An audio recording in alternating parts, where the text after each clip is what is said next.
गणेश जी के ये 12 नाम जब आप अपने मुख से लेते हो तो केवल उच्चारण नहीं करते, आप अपने वाक शक्ति से गणपति का रूप रचते हो। हाँ, ऋषि मुनियों ने नामों को सिर्फ गिनाकर नहीं रखा, उन्हें एक विशेष क्रम में सजाया है।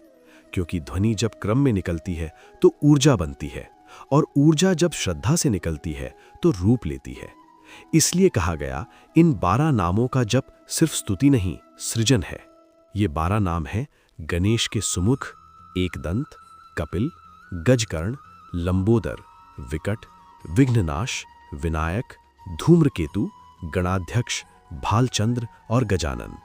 अब ध्यान से समझिए, जब आप सुमुख कहते हैं तो आपके चेहरे की कठोरता पिघलती है, मन को संकेत मिलता है आरंभ सुंदर होना चाहिए। एकदंत बोलते ही चेतना बिखराव से हटकर एक लक्ष्य पर टिकने लगती है। गजकर्ण आपको सुनना सिखाता है, क्योंकि जो सुनना जानता है वही सही निर्णय लेता है। लंबोदर जीवन की हर घटना को पचाने की शक्ति देता है, असफलता भी, आलोचना भी। विकट कठिन समय में साहस जगाता है। विघ्ननाश भीतर की रुकावटों को पहचानने की प्रेरणा देता है। विनायक स्वयं का नेतृत्व करना सिखाता है। धूम्रकेतु अज्ञान के धुएं को हटाकर स्पष्टता देता है। गणाध्यक्ष इंद्रियों के समूह पर नियंत्रण का संकेत है। भालचंद्र मस्तक पर शीतलता, निर्णय क्रोध में नहीं शांति में लो।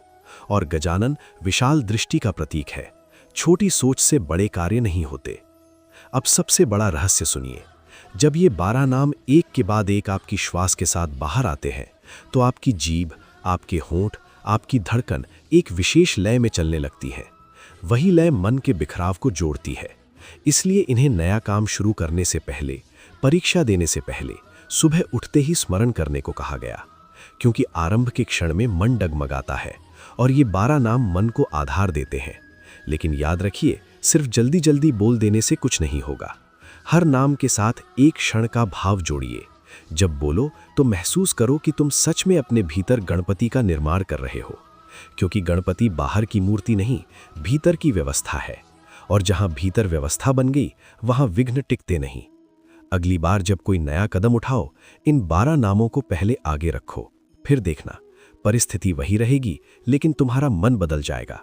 और जब मन बदलता है तो परिणाम भी बदल जाते हैं। गणपति बाप्पा मोरया।